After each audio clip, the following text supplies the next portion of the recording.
सिर्फ 39 वर्ष की उम्र में जहर का प्याला पीकर जान देने वाली दुनिया की खूबसूरत तरीन मिस्री मलिका क्लोपेत्रा तारीख की शायद वाहिद खातून है जिसे मरने के 2000 साल बाद भी सेलिब्रिटी का दर्जा हासिल है। लेकिन क्लोपेत्रा की लाश कहाँ दफन है, इस राज से आज दिन तक पर्दा नहीं उठ सका। सदियों से माहिरीन आसार कदीमा और सयाह इसकी कब्र की तलाश में हैं, लेकिन इन्हें अभी तक कामयाबी नहीं मिल पाई।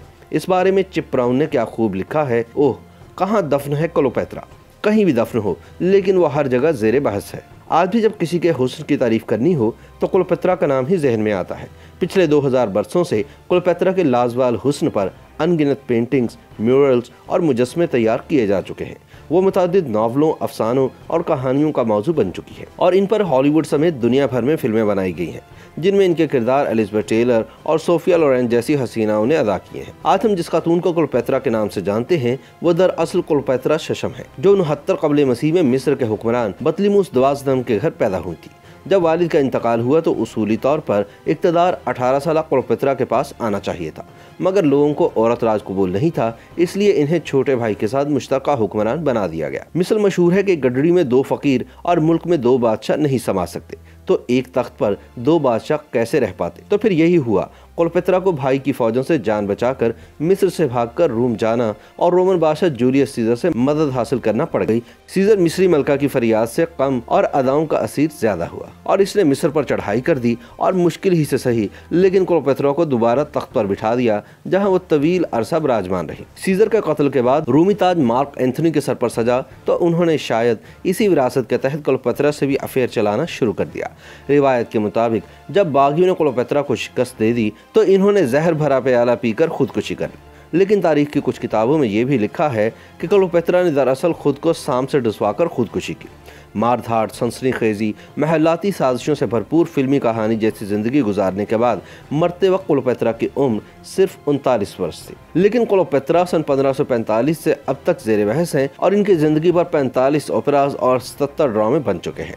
दर्जनों फिल्में और कहानियां इनके गिर्द घूमती हैं। क्लोपेत्रा के लातादाद मुजस्मे बन चुके हैं, लेकिन क्लोपेत्रा का नाम अब भी बिकता है।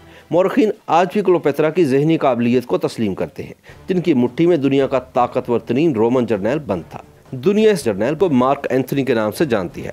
यूनानी मौरिख प्लूटार्क के मुताबिक एक नज़र देखने वाला क्लोपेत्रा के हुस्न का गुलाम बन जाता। क्लोपेत्रा की बातचीत आलमाना होती थी, ठहराव और दलील से वो खुद को साबित करती। लहजा ऐसा जैसे किसी साज से धुनें निकल रही हों। वो हरबी फ़नून से भी वाकिफ थी। रोमन सल्तनत पर कब्जे की जंग में वो एंथनी के हमरा कई बरस मैदानों में डटी रही। शूमिया किस्मत ऑक्टियम के मुकाम पर एंथोनी और क्लोपेत्रा की फौजें ऑक्टावियन के हाथों शिकस्त खा गई, जिसके बाद 30 कबल मसीह में ऑक्टावियन की फौजें सिकंदरिया में दाखिल हुईं। एक रिवायत के मुताबिक दुश्मन मरकजी शहर में फौजियों के साथ बराजमान था, लेकिन क्लोपेत्रा एक गुंबद का दरवाज़ा पकड़कर खड़ी हो गई। एंथनी की मौत भी इसी मुकाम पर हुई। अपनी ही तलवार के घाव से खून रसता रहा, लेकिन उसने परवाह न की। एंथनी खून के आखिरी कतरे तक अपनी क्लोपेत्रा के साथ दुश्मन से नंबरदाज पर रहा। बहादुर मगर चलाक एंथनी को इल्म था कि जख्म खाने के बाद वो ज़्यादा देर जिंदा नहीं रह पाएगा। उसने मशरूब का आखिरी घूंट पिया और क्लोपेत्रा की बाहों में दम तोड़ दिया। चुनाचे क्लोपेत्रा ने भी जहर का प्याला पीकर मौत को गले लगाने का फैसला किया। रूम के मौरखीन के मुताबिक क्लोपेत्रा का मुर्दा जिस्म भी एंथनी की तरह महफूज कर लिया गया था। मौरिख प्लूटार्क की तहकीक के मुताबिक मिस्र की आखिरी मलिका को ऑक्टावियन के हुक्म पर इसके रोमन साथियों के साथ दफन कर दिया गया था। क्लोपेत्रा की तलाश में मौरखीन ने बहुत कम दिलचस्पी ली। सन 1992 में कुछ माहिरीन ने ऐलान किया कि इनके तवज्जो का मरकज़ क्लोपेत्रा की कब्र है और वो इसे ढूंढ कर रहेंगे।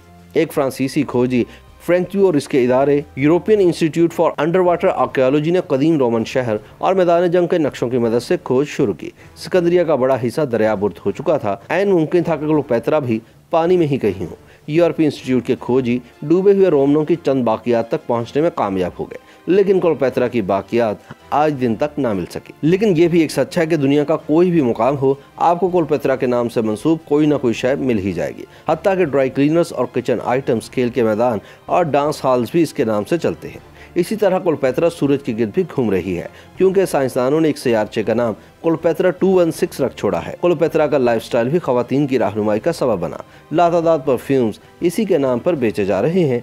अच्छे हैं या बुरे, नाम क्लोपेत्रा का ही बिक रहा है। इसे कुदरत के करिश्मे के सिवा क्या कहा जा सकता है कि क्लोपेत्रा की वो तस्वीर भी हाथों हाथ बिक गई जिसमें वो अपने जहर के असरात से कैदियों की तड़प और मौत का मंजर देखना चाहती थी।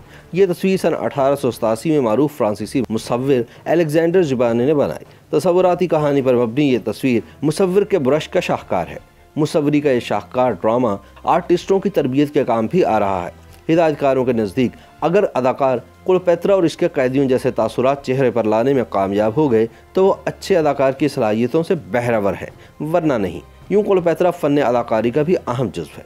इसी तरह हैरोल्ड ब्लूम का दिया हुआ टाइटल दुनिया की पहली सेलिब्रिटी क्लोपेत्रा पर बड़ा फिट आता है।